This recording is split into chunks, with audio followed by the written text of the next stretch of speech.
حاضرین مجلس، آج میں نے جس موضوع پر بیان کرنے کا ارادہ کیا ہے اس کو شروع کرنے سے پہلے میں نے یہاں ایک بات محسوس کی ہے، جبکہ یہ پہلا موقع نہیں ہے، اور بھی بہت سی جگہوں پر ایسا محسوس کیا ہے، لیکن یہاں کچھ زیادہ ہی محسوس ہو رہا ہے، اور وہ یہ ہے کہ اتنی بڑی بستی، اتنی بڑی آبادی میری جانکاری کے مطابق مسلم ہی مسلم ہے۔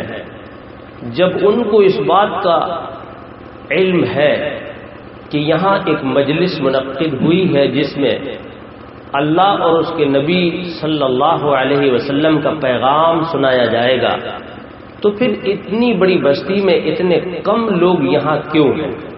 اس پر مجھے بہت افسوس ہے۔ یہ بات میں نے بہت جگہوں پر محسوس کی اور یہاں بھی کی۔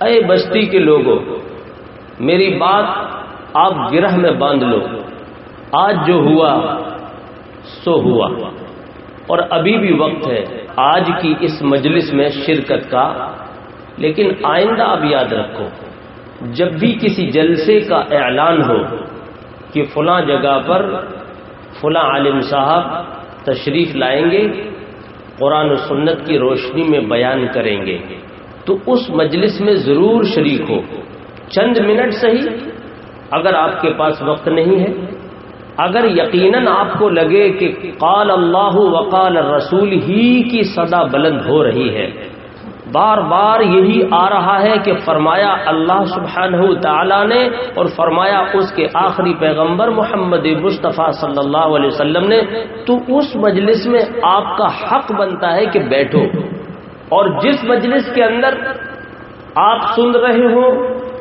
کہ اللہ کا نام کم، اللہ کی کتاب کا نام کم، اللہ کے رسول کا نام کم، اور اللہ کے رسول کی حدیث کا نام کم لیا جا رہا ہے، تو پھر بیٹھو کم، دوڑ جاؤ وہاں سے زیادہ۔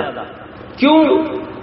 ایک مومن کی یہ نشانی ہے کہ وہ اللہ سے اور اللہ کے نبی سے ہی محبت کرتا ہے، کسی اور سے نہیں کرتا۔ بہت سے لوگوں کو میں نے یہ بھی کہتے سنا ہے، ایک جماعت کے بارے میں جس کو اہل حدیث کہا جاتا ہے، کہ یہ لوگ نبی کو نہیں مانتے، یہ لوگ نبی سے محبت نہیں کرتے۔ یہ دعویٰ بالکل جھوٹا ہے۔ میں سوال کرتا ہوں کہ نبی سے محبت کی نشانی کیا ہے؟ آیا نبی نبی نبی نبی نبی نبی ایسے گانا یہ نشانی ہے؟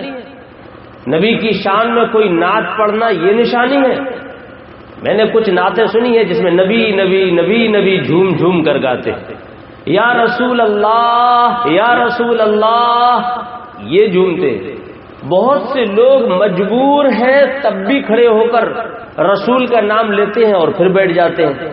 کھڑے ہونا، رسول کا نام لینا، اور پھر چند سیکنڈ کے بعد بیٹھ جانا، کیا یہ محبت کی نشانی ہے؟ قرآن سے ہی یہ معلوم ہوگا اور حدیث سے ہی یہ معلوم ہوگا کہ نبی سے محبت کی نشانی ہے کیا۔ میرا یہ موضوع نہیں، لیکن موٹی سی یہ بات آپ کو بتا کر گزر جانا چاہوں گا۔ محمد رفیع ایک گلوکار گائیکار گزرا ہے، جس دن اس کی پیدائش کی ڈیٹ آتی ہے تو اس دن ٹیلی ویژنوں پر، ریڈیو پر کیا ہوتا ہے؟ اس کی زندگی کا جو بہترین کردار تھا جس سے دنیا اس کو یاد کرتی ہے، وہی تو سب گاتے سنتے سناتے ہیں۔ اور بھی تمام جس فن کے ماہر کو آپ اٹھاؤ گے، اس کی موت کا دن جب آتا ہے تو اس کی زندگی کے کارناموں کے چرچے ہوتے ہیں، لوگ وہ کرتے ہیں۔ کوئی نچنیا تھی تو ناچتے ہیں، کوئی گویا تھا تو گاتے ہیں، کوئی پینے والا تھا تو پیتے ہیں، کوئی جھومنے والا تھا تو جھومتے ہیں۔ نبی سے محبت کی نشانی بھی تو یہی ہونا چاہیے کہ جو وہ کرنے والا تھا اس سے محبت کرنے والے وہ کرتے ہیں، ہم وہی کرتے ہیں۔ میرا دعویٰ ہے، چیلنج ہے، آؤ میرے روبرو، میرے سامنے کھڑے ہو کر جرت تو کرو، کہو کہ یہ کام تمہارا نبی کی سنت کے خلاف ہے، ہم اسی وقت چھوڑنے کو تیار ہیں۔ اور تم میں اگر ہمت حکمت ہے تو تم بھی یہی کہو، تم بھی یہی کہو۔ بلکہ یہی نہیں، ہم تو ہر اس عبادت کو ہی نامکمل مانتے ہیں جس میں اللہ کے بعد نبی کا نام ہی نہ آئے، وہ عبادت ہی ادھوری ہے۔ شاعر نے بھی کہا ہے، ذکر خدا کرے، ذکر خدا کرے اور ذکر مصطفیٰ نہ کرے۔ ذکر خدا، نماز پڑھی، نماز میں اگر الحمدللہ رب العالمین الرحمن الرحیم مالک یوم الدین، یہ اللہ کا ذکر ہے۔ اللہم باعد بینی و بین خطایای یا سبحانک اللہم و بحمدک و تبارک اسمک و تعالی جدک، اللہ کا ذکر ہے۔ وہیں پر اللہم صلی علی محمد وعلی آل محمد بھی ہے، التحیات للہ والصلوات والطیبات بھی ہے۔ اللہ کا ذکر، نبی کا ذکر، ذکر خدا کرے اور ذکر مصطفیٰ نہ کرے۔ شاعر کہہ رہا ہے، ایک مومن کی نشانی بتا رہا ہے، ذکر خدا کرے اور ذکر مصطفیٰ نہ کرے، ہمارے منہ میں ہو ایسی زبان خدا نہ کرے۔ شاعر نے تو کہا زبان کاٹ کے پھینک دو، وہ مومن نہیں ہے، پھر وہ عبادت بیکار ہے جس میں اللہ کا ذکر ہو، نبی کا نہ ہو۔ نبی سے محبت کی نشانی یہ ہے، جو وہ کرتے تھے تم وہ کرو، جو وہ کرتے تھے وہ تم کرو۔ لقد کان لکم فی رسول اللہ اسوۃ حسنہ، امت سے خطاب ہے، محمد الرسول اللہ صلی اللہ علیہ وسلم کی زندگی تمہارے لیے ایک نمونہ، ایک اسوہ ہے۔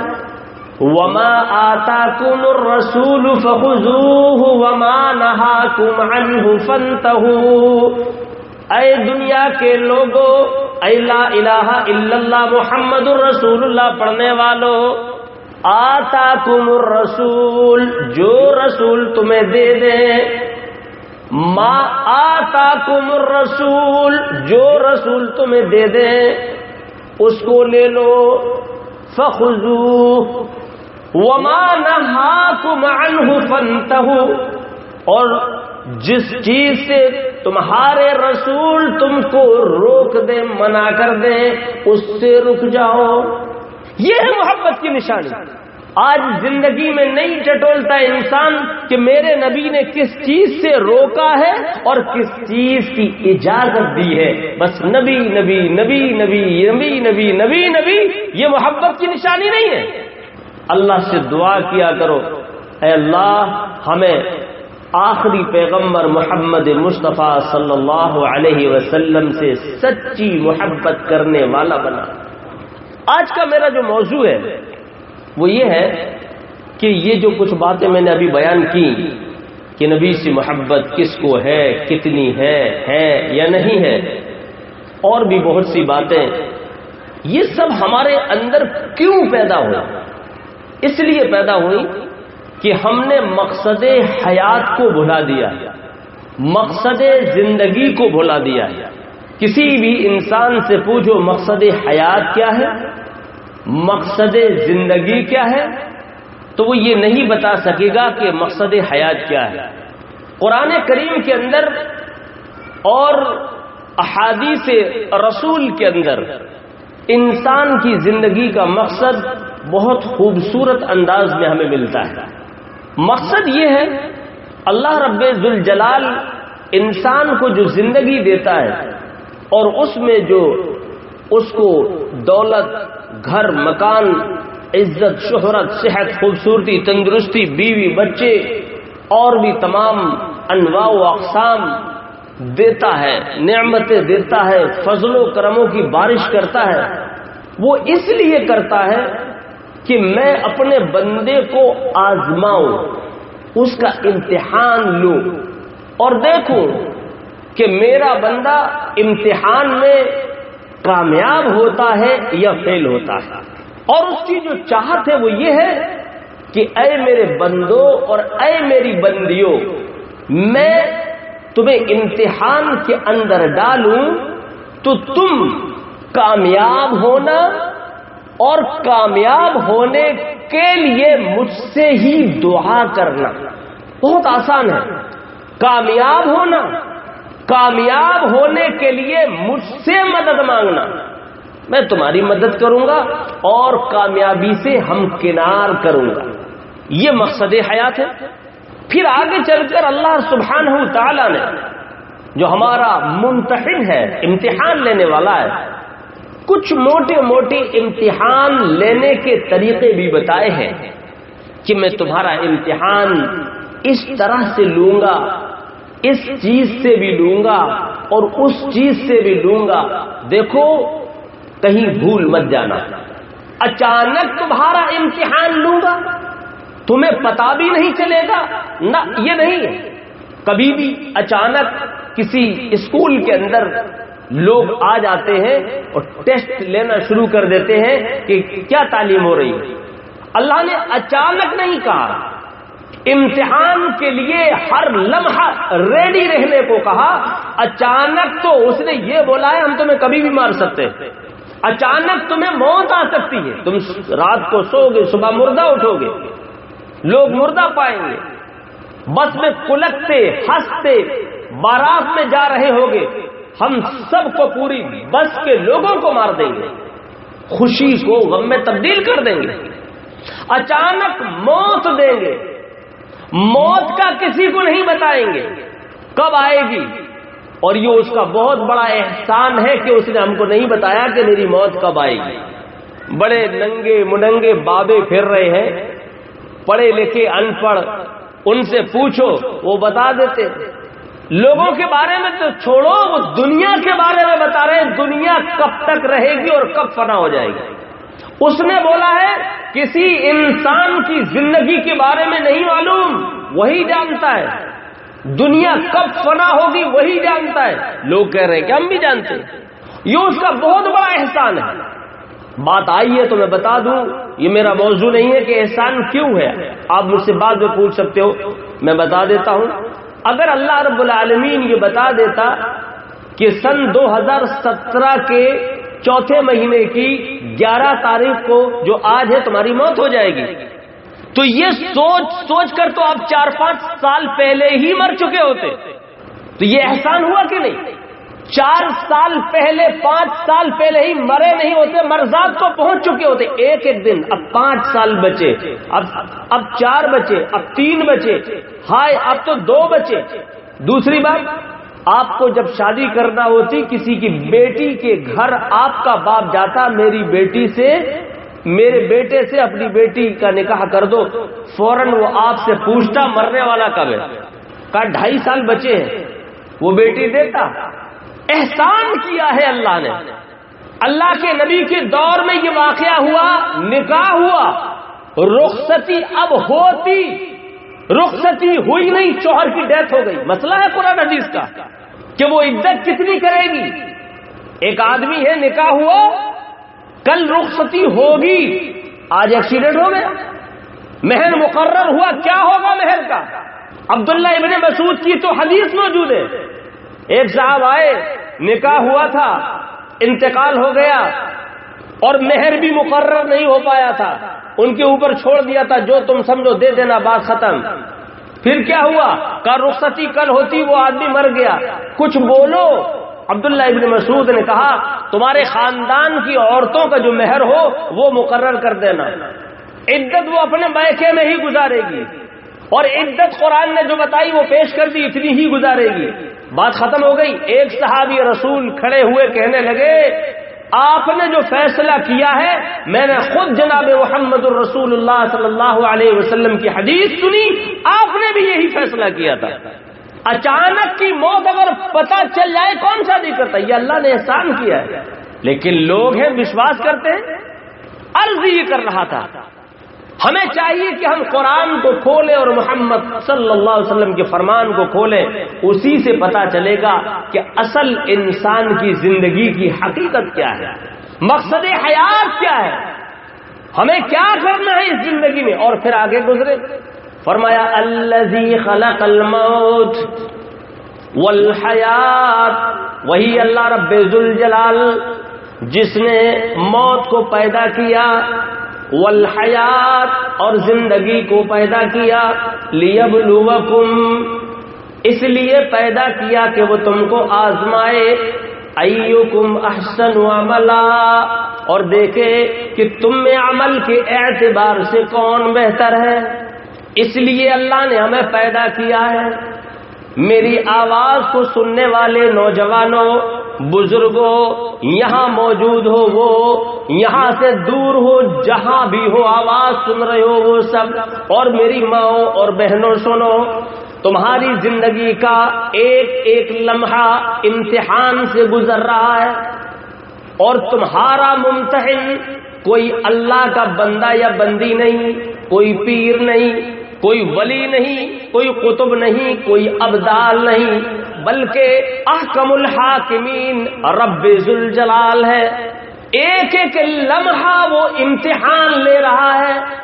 یہ میں نہیں، وہی اللہ اور اس کا نازل کیا ہوا کلام جو ہر گھر میں موجود ہے، وہی بتا رہا ہے۔ سورہ ملک کی آیت ہے لیبلوکم ایکم احسن عملا، تاکہ وہ تم کو آزمائے کہ تم میں عمل کے اعتبار سے کون بہتر ہے۔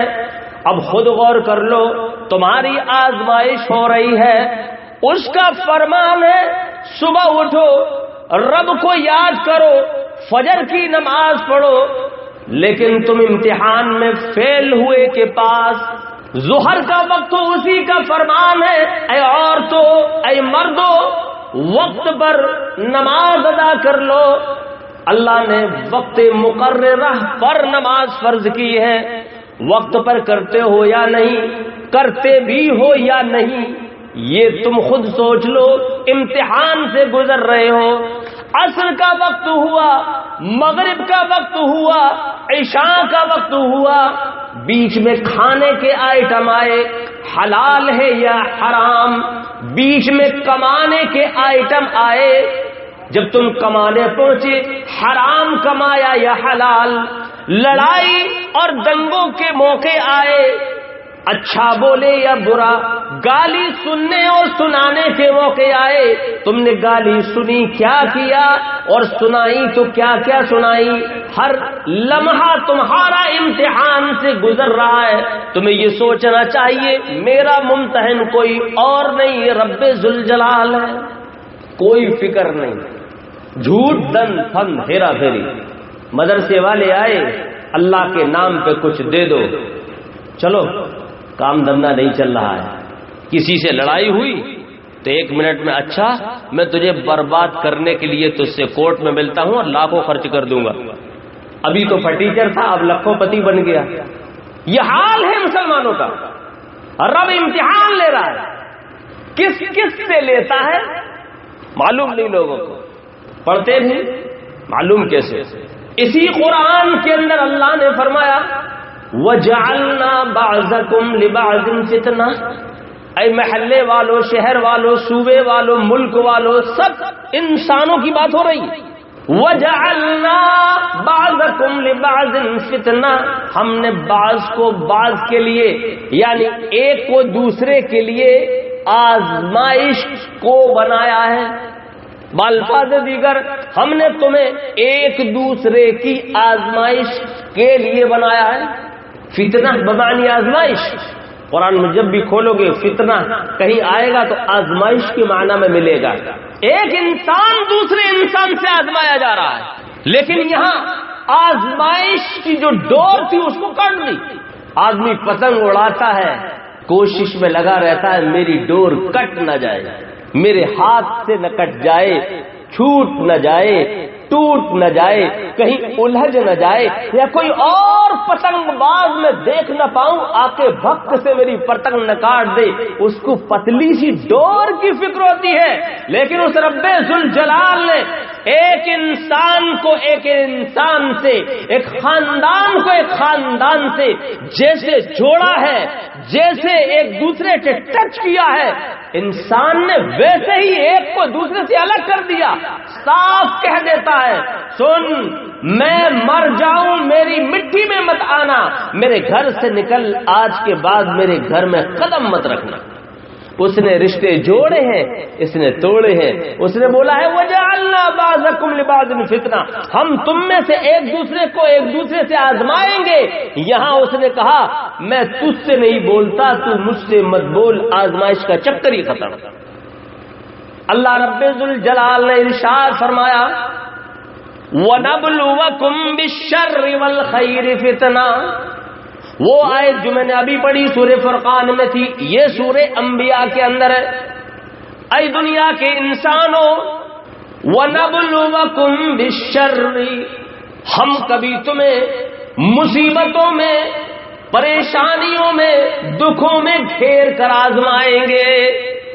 دوسرا چیپٹر ہے وَالْخَيْرِ فِتْنَةً، اور ہم اے دنیا کے لوگوں کبھی تمہیں آرام دے کر، کاریں دے کر، بنگلے دے کر، نوٹوں کی گڈیاں دے کر، خوبصورتی دے کر، صحت دے کر، تندرستی دے کر، اعلی راج پاٹ دے کر، یا کہیں کا مکھ منتری بنا کر، پردھان منتری بنا کر، یعنی خیر ہی خیر، خیر ہی خیر دے کر تمہیں آزمائیں گے۔ جس کو خیر دی وہ خیر میں رہ کر دوسروں کی خیر خیریت کی پرواہ نہیں کر رہا ہے، اور جس کو شر دیا، پریشانی دی، وہ شر میں، پریشانیوں میں مبتلا ہے، لیکن آس پڑوس کے لوگ اس کی بالکل پرواہ نہیں کر رہے۔ کیوں؟ وہ کہتے ہیں نہ مجھے تیری پڑی نہ تجھے میری پڑی، تو اپنی فکر کر، میں اپنی فکر کروں۔ رشتے ناطے توڑ دیے۔ کیوں؟ وہ پٹھان ہے، ہم انصاری ہیں، وہ نائی برادری کا ہے، یہ ڈھولکیا برادری کا ہے۔ برادری ہے نا، آپ کی یہاں ہے کہ نہیں مجھے نہیں معلوم۔ انہوں نے کہا رشتہ کہاں ہوا ہے؟ اب وہ ڈھولکیوں میں، جو ڈھول بناتے ہیں وہ ڈھولکیے ہیں، طبلے بناتے ہیں وہ طبلیے ہیں۔ ہمارے یہاں برادری موجود ہے، پورے ہندوستان کے اندر موجود ہے، وہ ایک قبیلہ ہے۔ مجھے حدیث یاد آئی اللہ کے نبی صلی اللہ علیہ وسلم کی، آپ نے فرمایا تھا کہ میں گانے باجوں ڈھول تاشوں کو مٹانے آیا ہوں۔ وہ مٹانے آئے تھے، اس کی قوم نے، اس کی امت نے اسی نام کے خاندان بنا لیے۔ اچھا ڈھولکی آپ کی برادری نہ ہو، چلو باجے والوں کی برادری ہے، یہ تو ہوگی۔ رشتہ کہاں کیا ہے؟ کہاں باجے والوں میں؟ آؤ میرے شہر میں، میرے شہر میں برادری ہے۔ آپ سے میں سوال کرتا ہوں، محمد مصطفیٰ صلی اللہ علیہ وسلم گانے بازوں کو پیدا کرنے آئے تھے کہ مٹانے آئے تھے؟ مٹانے آئے تھے۔ ان اللہ بعثنی رحمتا وہدی للعالمین، اللہ رب ذوالجلال نے مجھے مبعوث کیا رحمت بنا کر تمام عالموں کے لیے۔ وَأَمَرَنِي، اور مجھے اس بات کا حکم دیا ہے ان امحق المزامیر والکبارات، یعنی المرابط والمعازف والاوثان التي كانت تعبد في الجاہلیہ۔ وَأَمَرَنِي، اور مجھے حکم دیا ہے ان امحق المزامیر، میں تمام مزامیر کا خاتمہ کر دوں۔ پوچھ لو علماء سے کہ مزامیر میں کیا آتا ہے؟ یہ ڈھولکیے بھی آتے ہیں، ڈھول بھی، طبلے بھی، باجے بھی، گاجے بھی۔ آج مسلمان لا الہ الا اللہ محمد الرسول اللہ پڑھتا ہے اور اسی نام کی برادریاں بنا کر بیٹھا ہوا ہے۔ شادیوں میں مسلمانوں کے بینڈ پورے انڈیا میں سب سے زیادہ مشہور ہے۔ گانے والوں میں گائیکار پوری دنیا کے اندر مسلمانوں میں مشہور ہیں۔ موسیقی میں جس کا خاتمہ کرنے، جس کو مٹانے محمد رسول اللہ آئے تھے صلی اللہ علیہ وسلم، مسلمان سب سے آگے ہیں، کہتے ہیں ہمیں نبی سے محبت ہے۔ اللہ کہتا ہے تمہارا ہم امتحان لے رہے ہیں، بندہ کہہ رہا ہے جتنا چاہے لے لے، کروں گا وہی جو میرے جی میں آئے گا، یہ عمل سے ثابت کر رہا ہے، کسی کو کسی سے مطلب نہیں۔ ارے کم سے کم اپنے علماء سے تو مطلب رکھو۔ کل قیامت کے دن میں نے اگر سوال کر دیا تو کیا جواب دو گے؟ اے رب ذوالجلال، 500 کم و بیش کلومیٹر کا سفر طے کر کے آیا، بستی کے ہزاروں لوگ تھے لیکن ہزاروں نہیں سینکڑوں میں آئے، اور پھر اللہ رب ذوالجلال نے بستی والوں کو بلا کر سوال کر لیا، بستی والوں میرا ذکر ہوا، میرے نبی کا ذکر ہوا، تم کہاں تھے؟ کہاں سوئے ہوئے تھے؟ تو بتاؤ اللہ رب ذوالجلال تمہاری گرفت کرے گا یا نہیں؟ اور اس نے گرفت کر لی تو تمہارا کیا حشر ہوگا؟ جب علماء سے محبت نہیں کرو گے، نہیں سنو گے تو پتہ کیا چلے گا؟ پہلے علماء سے محبت کرتے تھے، حضور نے علماء سے محبت کرنے سکھایا ہے، اہل علم سے محبت کرو، ان کے پاس جاؤ۔ آج تو الٹا ہے، وہ آپ کے پاس آتے ہیں، آپ پھر بھی ان کے پاس 50-60 قدم چل کر نہیں جاتے۔ بخاری شریف کے اندر ایک حدیث ہے، دیکھو بات میں بات نکلتی ہے، میں بتائے بغیر نہیں رہ پاتا ہوں۔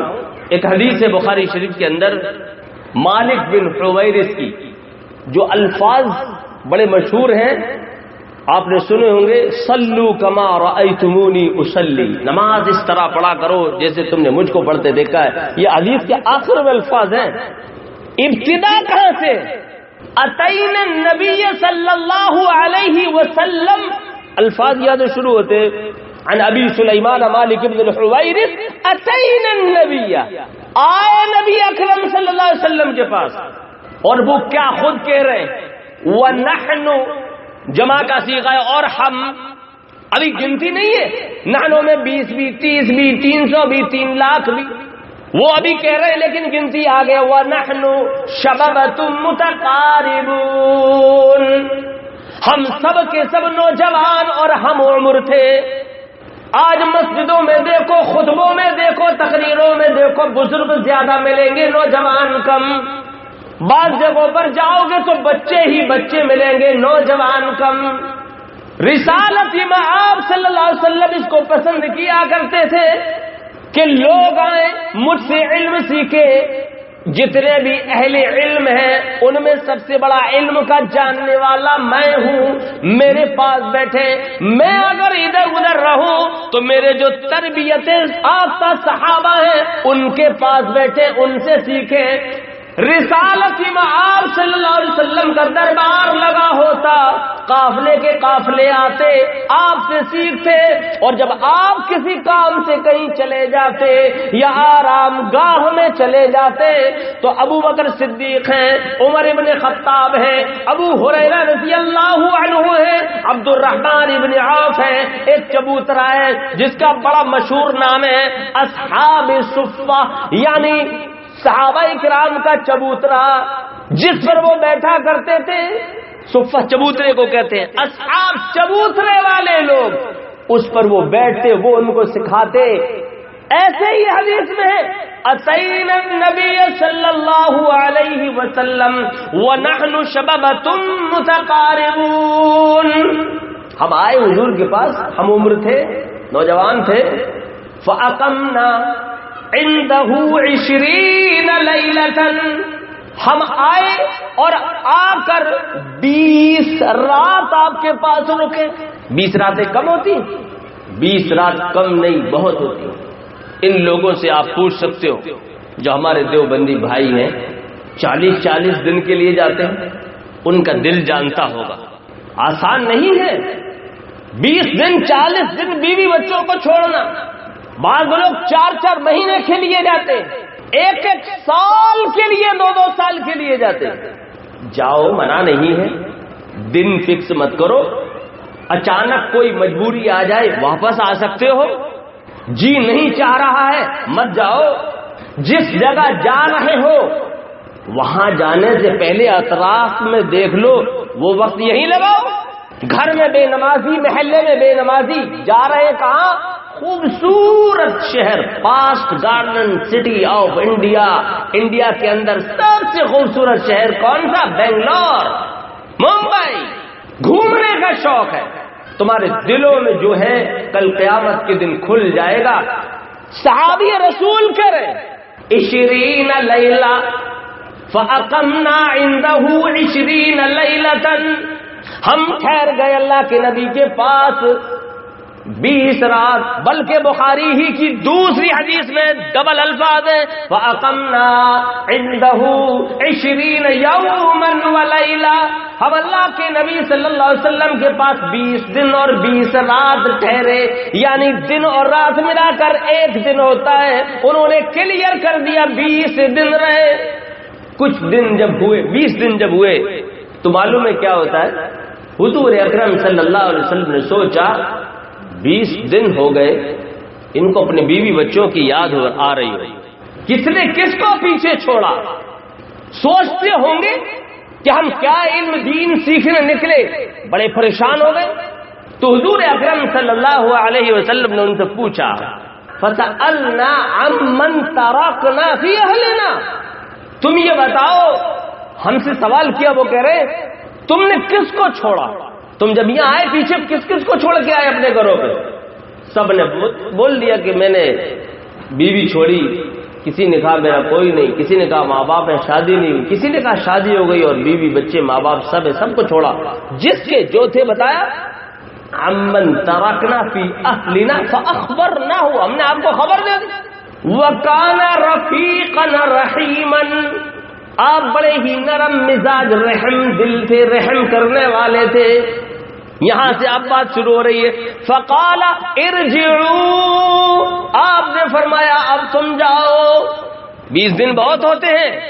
حدیث کی روح سے میرے نبی صلی اللہ علیہ وسلم کا یہ طریقہ رہا کہ 20 دن اپنے بیوی بچوں بزنس و کاروبار کو چھوڑ کر اگر کوئی گیا تو نبی کو لگا اس کو یاد آ رہی ہوگی.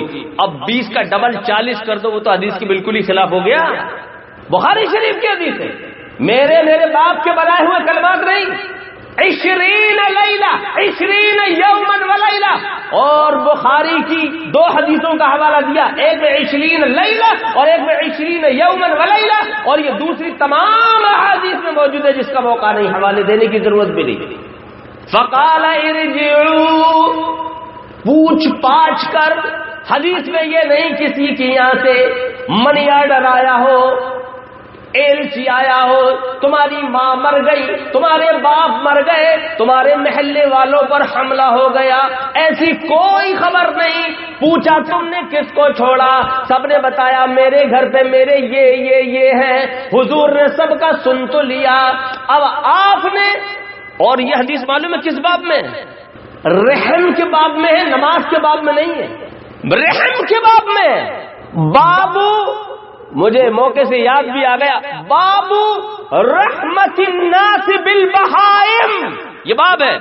یعنی امام بخاری نے باب باندھا، اللہ کے نبی صلی اللہ علیہ وسلم انسانوں پر اور جانوروں پر رحم کرنے والے تھے. لو سن لو، یعنی ان کی ہمت نہیں ہو رہی تھی. امام بخاری نے یہ ثابت کیا ہے کہ میں کہہ دوں کہ میں جاؤں، میری بیوی کی یاد آ رہی ہے، میرے بچوں کی یاد آ رہی ہے. اتنے میں حضور نے خود پوچھ لیا. پہلے والے الفاظ حدیث کے میں نے اس وقت ادا نہیں کیے تھے، وہ الفاظ یہ تھے فظن ان اشتقنا، آپ نے گمان کیا کہ مجھ پر شاق گزر رہا ہوگا. وسألنا، پھر ہم سے سوال کیا عمن ترکنا، کس کو چھوڑا پیچھے، تب ہم نے سب بتایا. فاخبرناہ، پھر ہے وکان رفیقا رحیما، آپ بڑے ہی نرم مزاج، رحم کرنے والے تھے، یعنی ہم پر رحم کیا. آدمی جب گھر سے نکلتا ہے جتنی جلدی ممکن ہو وہ یہی سوچتا ہے ماں باپ کے پاس چلا جاؤں، بیوی اور بچوں کے پاس چلا جاؤں، یاروں دوستوں میں چلا جاؤں، محلے والوں میں چلا جاؤں. اس کو باہر اچھا نہیں لگتا، لیکن دین کا معاملہ ہو تب بھی کچھ زیادہ صحیح، لیکن پھر بھی اس کو گھر کی یاد آتی ہے۔ اب تو 20 دن ہو گئے، آپ نے فرمایا ارجعوا الی اہلیکم، جاؤ اپنے اہل وعیال۔ اب آگے کیا فرمایا؟ فعلموہم، 20 دن تم یہاں رہے، جو کچھ تم نے سیکھا جاؤ ان کو جا کر سکھانا۔ یہاں جتنے لوگ بیٹھے ہوئے، میں اگر آپ سے کہوں تو بھی نہ کہوں تو بھی آپ کی ذمہ داری اور ڈیوٹی ہے کہ جاؤ اپنے بیوی اور بچوں کو سناؤ اور بتاؤ۔ یہ سسٹم ختم ہو گیا۔ یہاں آئے، ٹھاٹ سے بیٹھے، اچھی جگہ تلاشی، ڈھک والی جگہ تلاشی، کرسی نہیں ہے تو منہ بسورا، کرسی مل گئی تو واہ، کرسی کی اچھی جگہ تلاشی، صاف ستھری تلاشی، سنا، گئے، سو گئے۔ بیوی نے صبح، بچوں نے صبح پوچھا بھی نہیں، ماں نے پوچھا بھی نہیں، بوڑھے باپ نے سوال بھی نہیں کیا بیٹا کہاں گئے تھے، اور بیٹا تم جہاں گئے تھے مجھے علم ہے، کیا سن کر آئے بتاؤ۔ نہ اس کو بتانا نہ اس کو پوچھنا۔ یہ کہاں ہے حدیث کے اندر؟ سنت یہ ہے سننے جاؤ، سنت یہ ہے سن کر آؤ تو پھر سناؤ۔ ہمیں سننی بھی ہے اور سن کر سنانی بھی ہے۔ میں نے ایک جگہ اپنی تقریر میں یہ کہہ دیا، ہمارا ایک نام یہ بھی ہو سکتا ہے، لوگوں نے نام رکھا ہوا سنی، لوگوں نے نام رکھا ہوا اہل حدیث۔ میں نے کہا آج میرا نام اگر صحیح ہو سکتا ہے تو وہ سنی سنانی، 2 جز ایک کلمہ، جیسے کلمہ طیب لا الہ الا اللہ محمد رسول اللہ، کلمہ ایک ہے جز 2 ہے، ایسا ہی نام ایک ہے جز 2 ہے، سنی سنانی۔ یعنی ہمارے نبی صلی اللہ علیہ وسلم کا فرمان ہے، میری امت کا وہ پکا مومن ہے جو سنے بھی اور سنائے بھی۔ سنے گا تو سنی ہو گیا، سنائے گا تو سنانی ہو گیا۔ اگر اس نے صرف اپنا ایک نام رکھا کہ سنی، یعنی سنی ہی سنی ہے، سنانی نہیں ہے، تو وہ پورا مومن نہیں۔ حدیث بھی سن لو، اللہ کے نبی صلی اللہ علیہ وسلم نے فرمایا میری امت، اے میری امت کے لوگوں، تمہاری یہ ذمہ داری ہے، تم سنتے رہنا اور سناتے رہنا، سنتے رہنا اور سناتے رہنا۔ ایک چیز ہی تمہیں معلوم ہو جائے، بلغوا عنی ولو آیا، اس کو بھی تم دوسرے تک پہنچا دینا۔ یہ قرآن اور حدیث کا نچوڑ ہے کہ سنو اور سناؤ ایک دوسرے کو۔ اور جو سناتا ہے، اللہ کے نبی صلی اللہ علیہ وسلم کی حدیث ہے، نذر اللہ عبدا سمع مقالتی فوعاها، نذر اللہ عبدا سمع مقالتی، جو میرے ارشادات کو سنتا ہے، اس کو یاد رکھتا ہے، یاد رکھنے کے بعد دوسروں تک پہنچاتا ہے۔ کس تک؟ الی من لم یسمعها، جس نے اس کو نہیں سنا تھا۔ اللہ رب ذوالجلال اس کے چہرے کو روشن رکھے، یہ میرے نبی کی دعا ہے۔ اور جو لوگ یاد رکھتے ہیں، سنتے ہیں اور سناتے ہیں، ان کے چہرے روشن رہتے ہیں۔ اور جو سنتے نہیں ہیں، سناتے نہیں ہیں، جانتے ہیں، علم کو دعوے رکھتے ہیں، ان کے چہروں پر لعنت برستی ہے، لعنت برستی۔ تو حضور نے کیا فرمایا؟ ارجعوا، جاؤ اپنے گھروں کی طرف، الی اہلیکم فعلموہم، جو کچھ یہاں پر سیکھا ہے ان کو سکھاؤ۔ یہی نہیں، وَمُرُوهُمْ، اور ان کو حکم دو کہ عمل کرو۔ ہمیں چاہیے جو سنیں اور اپنے گھر جائیں، ان سے کہیں کہ سنو میں نے یہ سنا، اور اس کے بعد وَمُرُوهُمْ، انہیں حکم دے۔ ادھر سن لیا اور ادھر انہوں نے سننے کا کہا بھی نہیں، اور آپ نے بھی نہیں کہا کہ سنو میں یہ سن کر آیا ہوں۔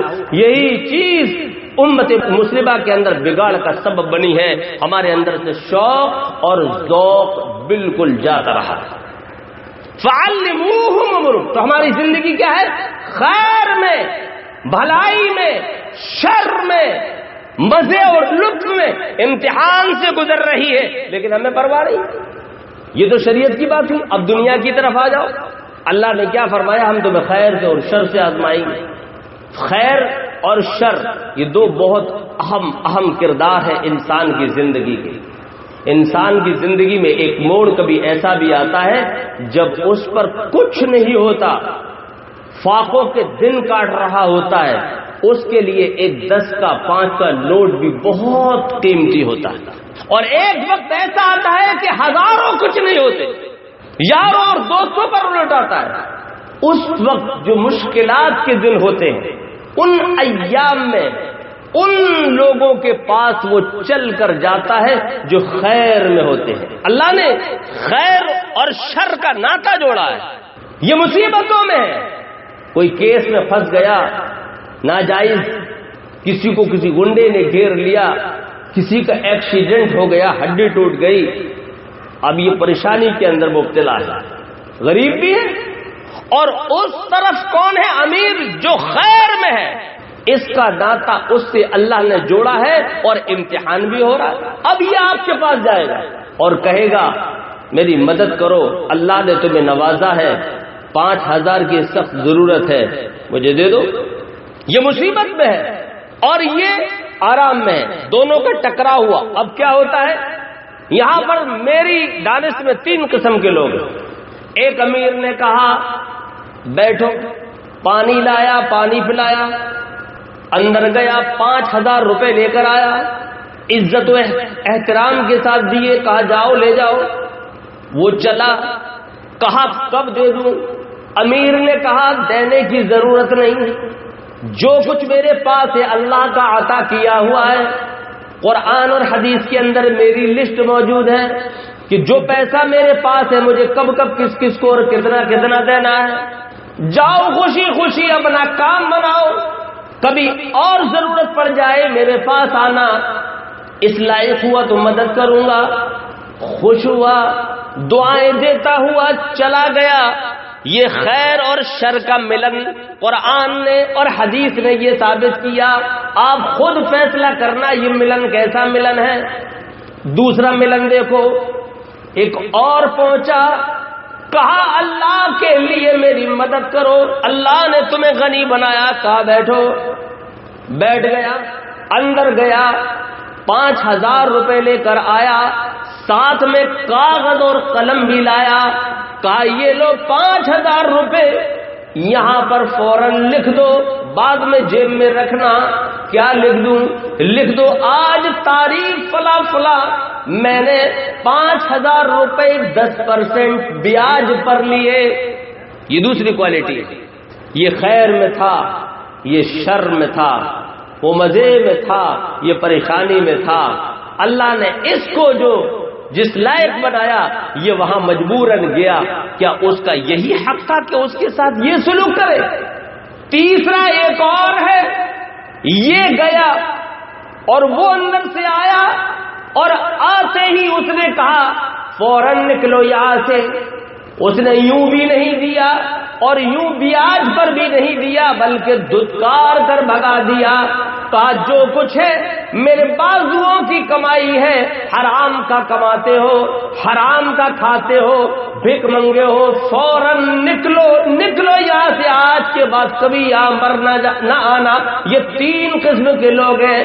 اللہ کہہ رہا ہے اے انسانوں وجعلنا بعضکم لبعض فتنہ، ہم نے تمہیں ایک دوسرے کی آزمائش کو بنایا ہے، وَنَبْلُوَكُمْ بِالشَّرِّ وَالْخَيْرِ فتنہ، ہم کبھی خیر میں ڈال کر کبھی شر میں ڈال کر تمہیں آزمائیں گے۔ ہماری آزمائش ہو رہی ہے، یہاں کبھی غریب بھی فیل ہو رہا ہے اور کبھی امیر بھی فیل ہو رہا ہے۔ ایک حدیث ہے، صحیحین کی ہے، بخاری اور مسلم دونوں کی ہے۔ اللہ سبحانہ و تعالی، اللہ کے نبی صلی اللہ علیہ وسلم نے بڑی زبردست بات کہی ہے، انسان اپنی زندگی میں اگر چاہے تو اس کو عمل میں لا سکتا ہے اور بڑے فائدے اٹھا سکتا ہے۔ حدیث کے الفاظ کیا ہیں؟ من کان فی حاجت اخی کان اللہ فی حاجتہ، جو اپنے بھائی کا کام بنا دیتا ہے، کان اللہ فی حاجتہ، تو وہ اللہ اس کا کام بنا دیتا ہے۔ کتنی بڑی بات ہے۔ جو کسی بھائی کا کام اپنے بھائی کا کام بنا دیتا ہے، کان اللہ فی حاجتہ، اللہ اس کا کام بنا دیتا ہے۔ کسی نے فارسی الفاظ میں کتنا بہترین سمجھایا، فکر ماں درکار ماں آزار ماں، جو اپنے بھائی کی فکر کرتا ہے اللہ رب ذوالجلال اس کی فکر کرتا ہے اور اس کی پریشانیاں دور کر دیتا ہے۔ کار ساز ماں نہ فکر کار ماں، اور جو کسی کی پریشانی دور کرتا ہے، اس کا بزنس، کاروبار، دکان یا جو بھی اس کا کام وہ ٹھپ پڑا رہتا ہے، وہاں کوئی بھی نظر نہیں آتا اور لوگ اس سے کہتے ہیں تجھے اپنی کوئی فکر نہیں، دوسرے کے کاموں میں لگا ہوا ہے۔ وہ کہتا ہے کار ساز ماں نہ فکر کار ماں، میں اپنے کام کاج کی، کاروبار کی، بزنس کی فکر کیوں کروں، میرا کارساز میری فکر کر رہا ہے۔ یہ ایک مومن کی علامت ہے، شیوا ہے، دوسرے کے کام آنا، لیکن نہیں، کام نہیں آتے۔ اب اس کا فائدہ تو سنو، ایک مومن ہے آپ کے در پر آیا، اللہ نے امتحان کے لیے بھیجا، کہا اللہ کے نام پہ کچھ دے دے، آپ نے اس کو دھتکار کر بھگا دیا۔ ایک اور آدمی ہے، کہا 5000 روپے دے دو، اللہ تمہارے کام بنائے گا، میں مجبور ہوں۔ آپ امیر ہیں، آپ نے 5000 روپے اس کو دے دیے، وہ 5000 روپے لے کر چلا گیا، اس کے پاس کچھ بھی نہیں تھا، 5000 ہی ہے، یہ اس کے لیے بہت بڑی رقم ہے، اس کا کام بن جائے گا۔ لیکن جب رات آئے گی 5000 آپ امیر ہو بھول جاؤ گے، سکون کی نیند آئے گی، آپ کے خزانے میں سے 5000 کچھ بھی کم نہیں ہوا، پتہ بھی نہیں چلے گا۔ لیکن حدیث کے حساب سے من کان فی حاجت اخیہ، جو اپنے بھائی کا کام بنا دیتا ہے، کان اللہ فی حاجتہ، اللہ اس کے کام بنا دیتا ہے، اس کی حاجت تم نے پوری کر دی۔ اللہ کا کہنا ہے کہ تم نے کام بنایا، تمہارے میں بناؤں گا۔ اب تم غور کرو، اپنی لسٹ اٹھاؤ، تمہارے دماغ میں ہے، تم نے بڑے بڑے کام سوچے ہوئے، یہ دکان بھی مل جائے جو 10 لاکھ کی ہے، وہ پلاٹ بھی مل جائے جو 40 لاکھ کا ہے، دہلی میں وہ بہت بڑا ٹھیکہ ہے وہ مجھے مل جائے، کم سے کم 1 سال کے اندر 1 کروڑ روپیہ بچا لوں گا۔ تم پیسے والے ہو، تمہارے لاکھوں اور کروڑوں کے سپنے ہیں، وہ غریب تھا، اس کے چند سو یا چند ہزار کے سپنے تھے۔ لیکن حدیث میں تو ہے جو اپنے بھائی کا کام بنا دیتا ہے اللہ تمہارے کام بنا دیتا ہے۔ تم نے اپنے بھائی کا کام بنایا، وہ تو چند ہزار گئے پتہ بھی نہ چلا، حدیث کے حساب سے اب اللہ تمہارے کام بنائے گا، اور تمہارے کام جب بن گئے تمہارا کیا حال ہوگا، تم پر کتنی دولت آئے گی، تم کتنے غنی ہو جاؤ گے، تم اپنے بارے میں تو غور کرو۔ انسان کو کوئی فکر نہیں۔ انسانوں، اے اللہ والو، تمہاری زندگی امتحان سے گزر رہی ہے، انسان کے دل اور دماغ میں اتنی حوث مت ڈالو۔ اللہ کے نبی صلی اللہ علیہ وسلم نے ایک حدیث کے اندر صاف کہا، اگر انسان کو ایک سونے کی وادی دے دی جائے، لو ان لابن آدم وادی من ذہب، سونے کی وادیوں میں سے ایک وادی دے دی جائے، وہ 2 وادیوں کی پرواہ کرے گا، وہ سوچے گا کہ 2 مل جائے۔ انسان کو ایسی حوث کی کھوپڑی ملی ہے، انسان کو چاہیے کہ اللہ سے ڈرے اور حوث بالکل نہ کرے۔ اللہ سبحانہ وتعالیٰ نے قرآن کریم کے اندر وَاعْلَمُوا یہ کہہ کر کہا جان لو، یہ وَاعْلَمُوا یہ الفاظ کہیں آئے تو یہ جملہ ایسا ہے کہ یہاں جان لو تب آگے بڑھو، اس سے پہلے آگے بڑھنے کی ضرورت نہیں۔ کیا جان لو؟ انما اموالکم واولادکم فتنہ، تمہارے مال تمہاری اولاد فتنہ ہے، یعنی آزمائش ہے، لیکن انسان نہیں سمجھ رہا ہے۔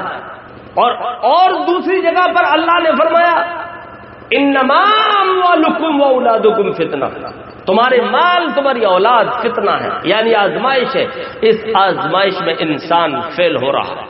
ایک بات اور بتاؤں، جب انسان اولاد اور مال کی محبت میں پڑ جاتا ہے، تمام غلط کام کر بیٹھتا ہے، اتنے غلط کہ ایک دن آتا ہے کہ وہ جیل بھی چلا جاتا ہے، جیل چلا جاتا ہے، اور پھر اس کو ندامت اور افسوس ہوتا ہے کہ یہ کیا ہوا۔ اور دو چیزیں، بلکہ میں تو یہ کہوں گا کہ اولاد کی محبت میں مال کماتا ہے، مال کی بھی محبت ہے، اولاد کی بھی محبت ہے، لیکن اولاد کی محبت میں مال مال مال، بسا اوقات تو اولاد بھی منع کرتی ہے، ابو کیا کر رہے ہو، مجھے ایسی دولت نہیں چاہیے، لیکن پھر بھی ایک دن وہ جیل جاتا ہے اور اولاد روتی ہے، تڑپتی ہے کہ یہ کیا ہوا، ابو میں نے کہا تھا تم سے۔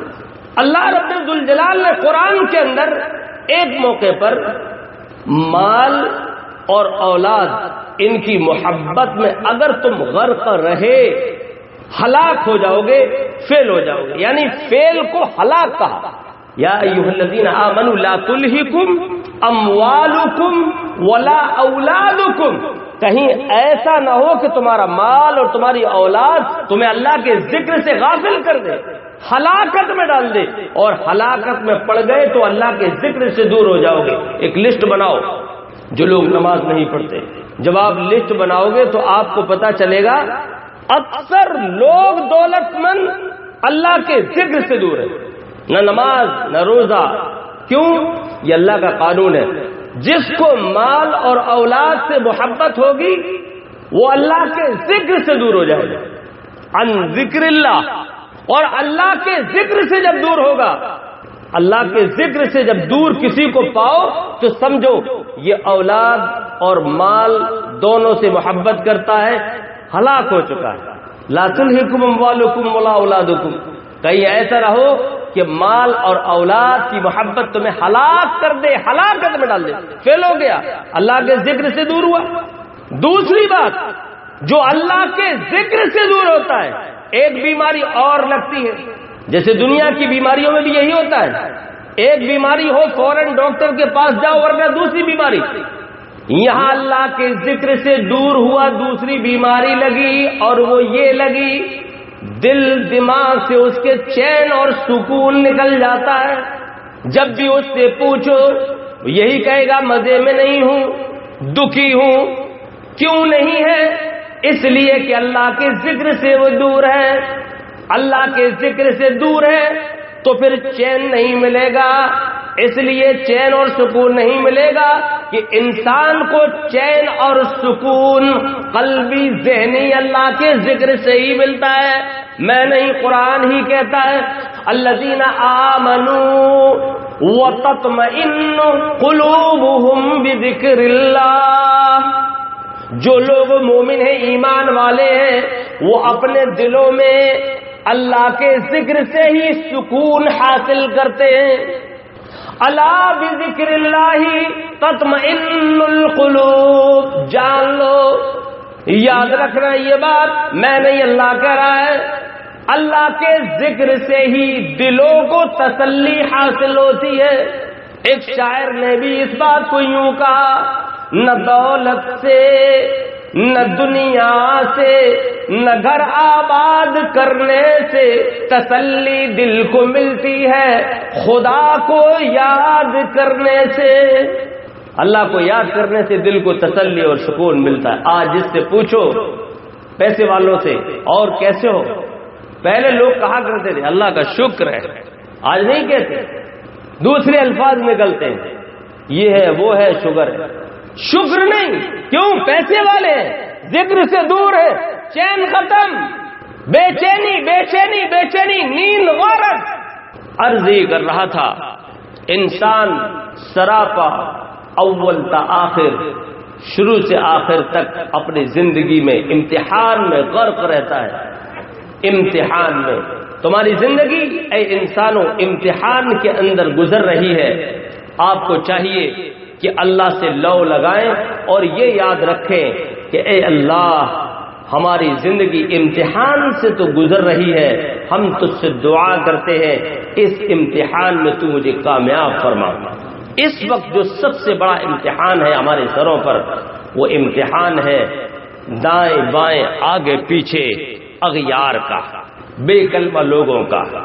ہم آپ سے یہ سوال کریں، یہ میری آخری بات ہے آج کی تقریر کی، میں آپ سے یہ سوال کرتا ہوں کہ اس وقت جو امتحان ہے آپ پر، ایسے ہی محمد الرسول اللہ صلی اللہ علیہ وسلم پر بھی تھا۔ تھوڑے سے لوگ تھے، چند لوگ، آگے پیچھے دائیں بائیں وہی سب تھے، تو آپ یہ بتاؤ یہی پوزیشن ہمارے پاس بھی ہے، دائیں بائیں آگے پیچھے سب وہی، تو حضور نے کیا کیا تھا؟ آپ کو کیا کرنا چاہیے؟ آپ کو معلوم نہیں ہوگا آج کون سی چیز ایسی بچی ہے؟ کھانے پر، کپڑوں پر، تعلیم پر، مدرسوں پر، مسجدوں پر، قرآن پر، کون سی چیز ایسی باقی بچ رہی ہے کہ حملہ نہ ہو رہا ہو؟ آپ سے میں پوچھوں آپ کو کیا دعا مانگنی چاہیے؟ آپ کے نبی نے کیا مانگی تھی؟ تو آپ شرما جاؤ گے، کہو گے پتہ نہیں، معلوم نہیں۔ حیرت کی بات ہے، ایک دعا نبی نے مانگی تھی، وہ دعا سب کو یاد ہونا چاہیے، ربنا لا تجعلنا فتنة للذین کفروا، سورہ ممتحنہ قرآن کے اندر، اس میں اے پروردگارا، اے میرے رب، لا تجعلنا فتنة للذین کفروا، ہمیں ان کافروں کے فتنے میں یعنی آزمائش میں نہ ڈال۔ قرآن کی آیت بھی ہے، میرے نبی کی دعا بھی ہے، اللہ کو اتنی محبوب ہوئی، پسند آئی، آیت بنائی، نازل کر دی، اے امامو تم پڑھو، اے علماء کی جماعت، خطبہ کی جماعت تم سنو اور سناؤ، اسی لیے میں سنا رہا ہوں، ویسا ہی دور ہے۔ حضور محمد مصطفیٰ کی پلاننگیں ہو رہی ہے، آج رات مار دو، ان کے بستر پر جا کر قتل کر دو، لیکن سب سے بڑا پلان رب ذوالجلال میرے نبی کو کہتا ہے، آج رات تم اپنے بستر پر علی کو سلا دو اور نکل لو۔ ان کی پلاننگ بھی، رب ذوالجلال کی پلاننگ بھی، ایسا دور تھا، ایسا ہی تمہارے سامنے ہے۔ ان کے کھانوں پر پابندی، مسجدوں پر پابندی، اذانوں پر پابندی، تقریروں پر پابندی، مدرسوں پر پابندی، قرآن کی آیات پر پابندی۔ ابھی کلکتہ ہائی کورٹ میں چند سال پہلے رٹ داخل کی، میں مائک پر اس کا نام نہیں لوں گا، 24 آیات گن کر دی گئی، میں حوالوں کے ان کو قرآن سے نکالا جائے، یہ لڑواتی ہیں۔ ایسے دور میں تم کو یہ پتہ نہ ہو کہ میرے نبی کی دعا کیا ہے۔ امتحان سے زندگی اللہ بھی گزار رہا ہے اور ان لوگوں کے بیچ بھی گزر رہی ہے، لیکن تمہیں یہ پتہ نہیں ہمیں کیا کرنا چاہیے۔ نہ نماز، نہ روزہ، نہ دعا، نہ صدقے، نہ خیر، نہ خیرات، نہ دینداری، بددینی بددینی بددینی، بس بددینی۔ لوگوں اس دعا کو برابر پڑھو، صبر و تحمل سے کام لو، ضبط سے کام لو، بچوں کو اعلیٰ تعلیم دو، تعلیم تمہیں عزت دے گی، شہرت دے گی۔ تعلیم ایک 80 سال کے بزرگ کے مقابلے میں 8 سال کے بچے کو دلوا دیتی ہے۔ بخاری شریف کی حدیث ہے، اور وہی وہ حدیث ہے جو آیت کے بعد میں نے پیش کی تھی، وہ آپ کے سامنے پیش کر کے گزر جاؤں۔ عن ابن عباس رضی اللہ عنہ قال کان عمر بن الخطاب رضی اللہ عنہ یدنی ابن عباس، عبداللہ ابن عباس کہتے ہیں کہ عمر ابن خطاب رضی اللہ عنہ مجھے اپنے پاس بٹھاتے تھے، وہ بچے تھے، وہ بڑے تھے۔ اب ایک بچے کو کوئی بادشاہ امیر المومنین تھے اپنے پاس بٹھا لے تو اس کے تو وانے کے نیارے، اتنی بڑی پہنچ، اتنی بڑی، بہت سے لوگ جلتے اور کڑتے بھی ہیں۔ ارے امام بخاری رحمہ اللہ کے بارے میں ہوا، بچے تھے، کم عمر تھے، لاکھوں حدیثیں یاد تھی، جن کو زیادہ یاد تھی وہ منہ بھی سورا کرتے تھے، ہوا کہ نہیں؟ فقال له عبد الرحمن بن عوف ان لنا ابناء مثله، عبد الرحمن بن عوف نے کہا اس کو اپنے پاس بٹھاتے ہو، ایسے تو میرے بچے ہیں۔ انہوں نے کہا اتنے بڑے بڑے میرے بھی ہیں، اشارہ تھا ان کو کیوں نہیں بٹھاتے کبھی، یہی تھا، یہی اس کو بٹھا لیتے ہو۔ یوں نگاہ اٹھائی، عبد الرحمن ابن عوف کو دیکھا، فوراً انہیں جواب دیا، جواب بھی بہت زبردست دیا۔ فقال انه من حيث تعلم، کہا اے عبد الرحمن ابن عوف، میں ان کو اس لیے اپنے پاس بٹھاتا ہوں کہ ان کو علم آتا ہے۔ انه من حيث تعلم، علم ایسی چیز ہوتی ہے، بڑے بڑے ائمہ نے امام بخاری کو کم عمری میں اپنے بیچ میں بٹھایا ہے۔ ہندوستان نہیں، پوری دنیا کی تاریخ دیکھو، آج تمہاری بربادی تباہی جو ہے تمہارے اندر علم کے نہ ہونے کی وجہ سے ہے۔ انه من حيث تعلم، عبد الرحمن ابن عوف کو اس لیے اپنے پاس بٹھاتا ہوں کہ ان کو علم آتا ہے۔ اور یہی نہیں، یہ کہہ دیا اور اپنے منہ کو سی لیا، خاموش ہو گئے۔ آگے سنو، فاسأل عمر بن عباس عن هذه الآية، عبداللہ ابن عباس سے اس بھرے دربار میں سوال کر دیا، ان آیات کے بارے میں بتاؤ تمہارے ذہن میں کیا آیا۔ فاسأل عن هذه الآية اذا جاء نصر الله والفتح، آخر تک پوری سورت پڑھی۔ کہا اے عبداللہ ابن عباس، یہ جو سورت نازل ہوئی ہے سب کے سامنے بتاؤ، اس کے بارے میں تم کیا سوچتے ہو؟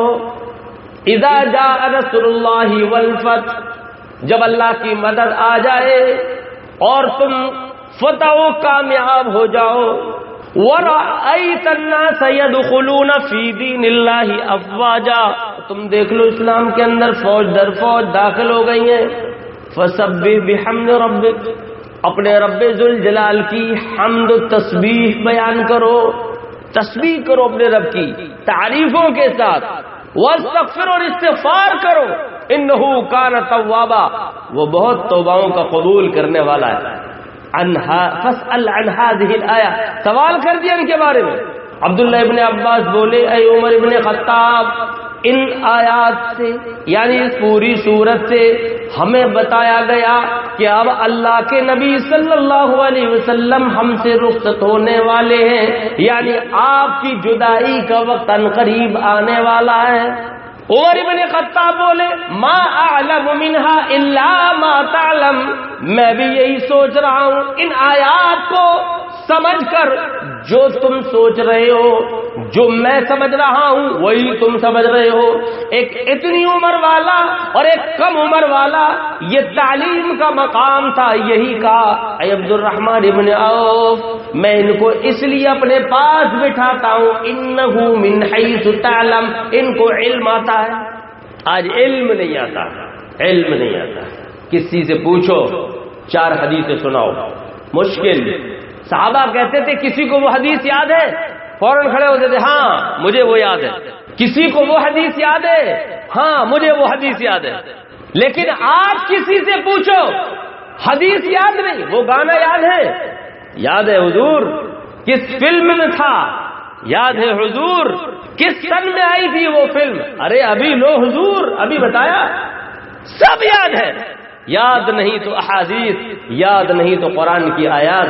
مسلمانوں، اپنے روشن مستقبل کو اگر بنانا چاہتے ہو تو علم حاصل کرو، اللہ کا خوف کرو، نماز قائم کرو، قرآن کی تلاوت گھر گھر ہو، ربنا لا تجعلنا فتنة للذین کفروا، یہ دعا برابر ہو۔ اور ہمارا ماضی جو بہت روشن گزر چکا ہے اس کو پڑھو، ہسٹری آف اسلام پڑھو، ہسٹری آف صحابہ پڑھو، وہ کیسے سر بلند ہوئے، غریب تھے، تنہا تھے، ان کے اندر وہ طاقت کہاں سے آئی تھی؟ ایمانی قوت، ایمانی جوش، ایمانی طاقت تھی، کہیں بھی اڑ جائے ٹلتے نہیں تھے۔ دولت نہیں تھی، عزت تھی، علم تھا، قرآن تھا، محمد کا فرمان تھا، اس پر عمل تھا، بس دنیا دنیا دنیا، اس کو ٹھوکر مارتے تھے لیکن پھر بھی دنیا دنیا دنیا، دنیا ان کے قدموں میں گرتی تھی لیکن وہ ٹھوکر مارتے تھے، پھر دنیا آتی تھی وہ ٹھوکر مارتے تھے۔ آج دنیا ہائے دنیا ہائے دنیا، صبح سے شام تک آدمی لگا رہتا ہے، شام کو پھر بھی سر پہ ہاتھ رکھ کے کہتا ہائے برکت نہیں۔ اللہ سے دعا ہے رب سبحانہ و تعالی ہماری زندگیوں کو بہتر بنا دے، ہمارے حال کو ہمارے مستقبل کو روشن بنا دے. ہمیں اپنے بچوں کو اعلیٰ تعلیم دینا ہے، ان کے ذریعے سے اغیار کے پاس بھی تعلیم جائے گی. یہی وجہ ہے کہ ان کے پاس تعلیم نہیں پہنچی. آج وہ اسلام کا، اسلامی جماعت کا تمسخر اور مذاق اڑاتے ہیں. الہ العالمین پوری دنیا کے اندر امن و امان قائم کر دے. جو لوگ اسلام کو نہیں سمجھتے ان کو سمجھنے کی توفیق نصیب فرما. جو مسلمان ہیں اور مسلمانوں میں رہ کر دنگے فساد مسلمانوں سے ہی کرتے ہیں، اے اللہ ان کو سمجھ عطا فرما. مساجد میں جو لڑائی جھگڑے کرتے ہیں ان کو سمجھ عطا فرما. اے اللہ ہماری پوری زندگی تو نے امتحان کے لیے بنائی ہے. الہ العالمین اس پوری زندگی میں تو مجھے کامیابی عطا فرما. جو کچھ میں نے کہا الہ العالمین مجھے بھی اور جنہوں نے سنا، سننے والوں کو بھی عمل کی توفیق نصیب فرما. الہی جو یہاں آئے ہیں ان کے آنے کو تو قبول فرما. جو خواتین یہاں آئی ہیں ان کے آنے کو بھی تو قبول فرما اور ان سب کی بخشش و مغفرت فرما دے. اے اللہ جن لوگوں نے یہ پروگرام بنایا، انتظام کیا، انہوں نے جو وقت لگایا اور پیسے لگائے، اے اللہ اس کے بدلے میں ان کو جنت نصیب فرما.